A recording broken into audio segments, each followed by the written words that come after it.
Today we're going to bring a keyboard organizer. This is a storage to house all your mouse and your keyboards. I do have around 3 keyboards and I'm always losing them. So today we're going to actually organize them. They give you rubber legs.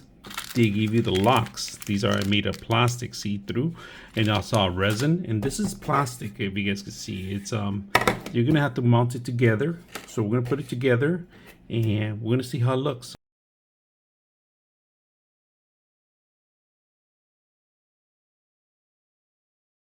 Take a look at the keyboard plastic stand that we have. Look at this, beautiful. It holds all 3 keyboards. I have my large one, the medium one, and then the smaller one in here. But I just want you to see something in the back. Look at this. It holds all my mouse. This is a large mouse and it fits in here. This is a rolling mouse kind of thing that I have, and it tilts. Wireless wire mouse and then another wireless mouse here. So assembly was very simple, just screwing the plastics, and of course they're all clear so you won't see them that much, but I like this. This is very simple to put somewhere in the corner.